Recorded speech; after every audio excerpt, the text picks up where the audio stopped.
مہمانوں کو ویلکم کریں اور اپنے خیالات کا اظہار کریں۔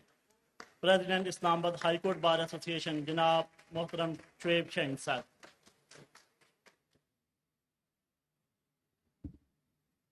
اعوذ باللہ من الشیطان الرجیم، بسم اللہ الرحمن الرحیم۔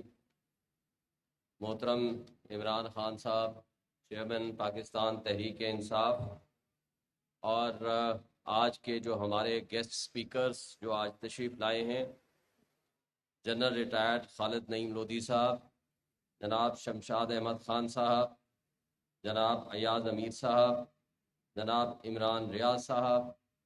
اور خصوصی طور پر آج جو تشریف لائے ہیں ان کا بھی میں خوش آمدید کہتا ہوں، ان کو ویلکم کرتا ہوں، جناب باسط ریاض شیخ صاحب، اونر کیپٹل ٹی وی، اور باقی میرے تمام دوست وکلاء، میرے بھائی، میرے بہنیں، صحافی حضرات، السلام علیکم۔ آج کا جو موضوع ہم نے یہ چنا ہے، آج کا جو سیمینار ہے، وہ آپ کے سامنے یہاں لکھا ہوا بھی ہے کہ regime change and its fallout on Pakistan and its economic, political, social, security, legal and constitutional consequences۔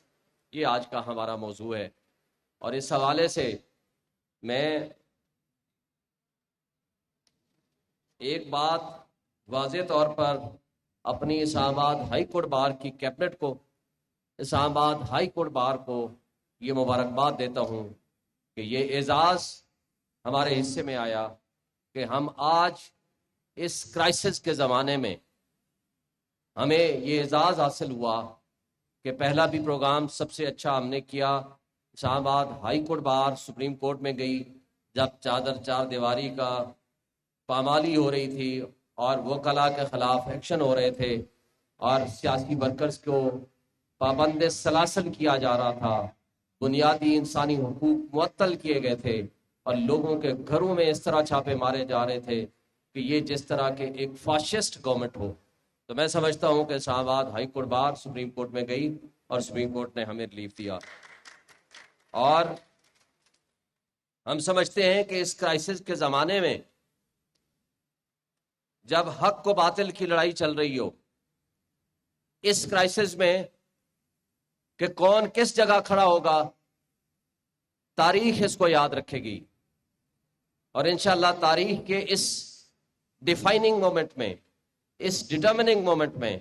میں سمجھتا ہوں کہ اللہ نے ہمیں موقع دیا، انشاءاللہ ہم حق کے ساتھ کھڑے ہیں، ہم عمران خان صاحب کے ساتھ کھڑے ہیں، اور انشاءاللہ تعالی مستقل مزاجی کے ساتھ آپ کی اس کاز کے ساتھ ہم کھڑے رہیں گے۔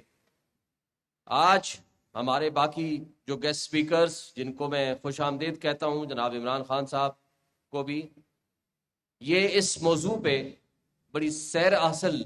گفتگو فرمائیں گے انشاءاللہ، اور آپ کے سامنے کہ آج جو کیفیات چل رہی ہیں، اس کیفیت سے کیسے نکلا جائے، یہ رجیم چینج کیسے ہوئی، اور اس کا جو فال آؤٹ ہوا ہے وہ کیا ایفیکٹس اور کانسیکوینسز ڈال رہا ہے، وہ ہم اس سلسلہ میں آپ سے بھی سنیں گے۔ اور جس طرح ایک جمہوری حکومت کو ختم کیا گیا، اور جس طرح فورن انٹرونشن کے ذریعے، ہماری لوکل انٹرونشن کے ذریعے، جس طرح اپنے آپ کو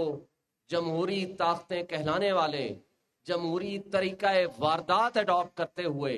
جس طرح انہوں نے گورنمنٹ کو ٹاپل کیا، اور میں سمجھتا ہوں کہ یہ لوٹا کریسی اور ہارس ٹریڈنگ کی بدترین مثال ہے۔ پاکستان کی تاریخ میں اس طرح پہلے کبھی نہیں ہوا کہ جب فیڈرل گورنمنٹ میں جو موجودہ حکومت ہے اور اس وقت کی اپوزیشن تھی، اور پنجاب میں جس طرح لوٹوں کو خرید و فروخت کر کے جس طرح کانسٹیٹیوشن کو وائلیٹ کیا، جس طرح ان کانسٹیٹیوشنل ان ڈیموکریٹک طریقے سے انہوں نے رجیم چینج کی ہے، میں سمجھتا ہوں کہ یہ کسی لحاظ سے نہ آئین کے مطابق تھی، نہ جمہوریت کے مطابق تھی، نہ جمہوریت کے اصولوں اور روح کے مطابق تھی، اور اس طرح جو لیگل کانسٹیٹیوشنل اکنامک ٹرمائل آیا، جس کے فال آؤٹ اور جس کا آفٹر شاٹ آج بھی ہم دیکھ رہے ہیں۔ پرسوں فیصلہ آیا لاہور ہائی کورٹ کا، آج فیصلہ آیا لاہور ہائی کورٹ کا، جس طرح کی سچویشن جو کانسٹیٹیوشنل جو کرائسس پیدا ہوا ہے، میں سمجھتا ہوں کہ اس کی ذمہ داری بہرحال موجودہ حکومت پہ ہے، اور ان لوگوں پہ ہے کہ جنہوں نے اس سچویشن کو دیکھتے پوچھتے ہوئے اس کا تدارک نہیں کیا اور نہ اس کو روکا بلکہ اس میں شریک کار ہو گئے، اور یہ اس طریقے سے مہنگائی مقاوم مارچ جو لے کر آئے تھے انہوں نے اپنا اصل چہرہ آپ کے سامنے کر دیا، کیونکہ وہ تو یہ کہا کرتے تھے کہ یہ عمران خان کی جو پارٹی ہے پی ٹی آئی ہے یہ تو نا تجربہ کار ہیں۔ بھائی آپ جو 30 سال کے تجربہ کار تھے تو اس کا مطلب یہ ہوا کہ وہ تجربہ آج ملک کو تباہ کرنے میں آپ لگے ہوئے ہیں، اس کا مطلب ہے آپ کی وہ نااہلی نہیں ہے، وہ جان بوجھ کے آپ نے ملک کا بیڑا غرق کرنے کی آپ نے کمٹمنٹ کی ہے، جس کی بنیاد پر آج آپ اپنے فیصلے کرنے جا رہے ہیں۔ کل اگر جو حالات تھے، آج حالات میں سمجھتا ہوں پاکستان کی بدترین economic, security, political and constitutional turmoil سے ہم گزر رہے ہیں، اور یہ وہ سچویشن ہے کہ جو 2-2.5 مہینے 2.25 مہینے میں یہ تباہی ہم نے دیکھی ہے، ہم نہ تو اس کو ایکسپیکٹ کر رہے تھے نہ یہ سمجھ رہے تھے کہ یہ کچھ ہوگا، اور یہ جو کچھ یہ سامنے نظر آ رہا ہے بظاہر تو مجھے یہ لگتا ہے، میرے سارے سینئر دوست یہاں تشریف رکھتے ہیں وہ بہتر جانتے ہوں گے کہ مجھے یہ لگتا ہے کہ یہ کوئی پلاننگ کے ذریعے اپنے اس تجربے کو پاکستان کی تباہی کے لیے استعمال کر رہے ہیں، اور یہ وہ ان کا ادھورا ایجنڈا ہے جس کو وہ مکمل کرنے کے لیے آئے ہوئے ہیں۔ اور جس طرح ان لوگوں نے اداروں کی بے توقیری کی ہے، جس طرح جمہوری اداروں کی، جس طرح عدلیہ کی، جس طرح انویسٹیگیٹنگ ایجنسیز کی بے توقیری کی ہے، میں سمجھتا ہوں کہ ان اداروں کے تباہ ہونے کے بعد ملک میں انارکی پھیلے گی، ملک میں تباہی آئے گی، کیونکہ انہوں نے آنے کے فوراً بعد انہوں نے اپنے لیے، حکمرانوں نے اپنے وزراء کے لیے اور اپنے صرف اور صرف خاندان کو کرپشن سے بچانے کے لیے انہوں نے پوری حکومتی مشینری، مقننہ، عدلیہ، انتظامیہ، سب کو اس کام کے پیچھے لگا دیا، اور آج یہ عالم ہے کہ نہ نیب لا بچا ہے، نہ الیکشن لاز ان سے اوورسیز کا جو ووٹ، رائٹ آف ووٹ تھا اس کو ختم کر دیا، اور نہ صرف نیب لاز کے خاتمے کے بعد اور اس میں اتنی ڈراسٹک امینڈمنٹ کر دی ہیں کہ یہ اب کوئی کیس باقی نہیں رہے گا، اور یعنی پچھلا تو NRO2 مل گیا ان کو پچھلے کیسز کا، آئندہ کے لیے بھی جو کرپشن کریں گے۔ آج جو صورتحال ہے ہمارا پبلک کے ساتھ ڈیلنگ ہوتی ہے، ہمیں یہ لوگ آ کر کہتے ہیں کہ ہمیں منسٹرز بلا کر یہ کہتے ہیں،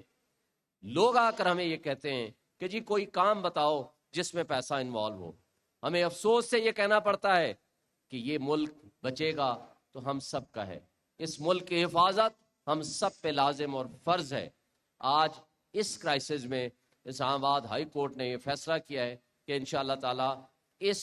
آج کے سیمینار کے بعد بھی آگے ہم انشاءاللہ نیب لا کو بھی اور اوورسیز کا جو رائٹ آف ووٹ ختم کیا ہے ان دونوں کو ہم اسلام آباد ہائی کورٹ بار کی طرف سے چیلنج کریں گے۔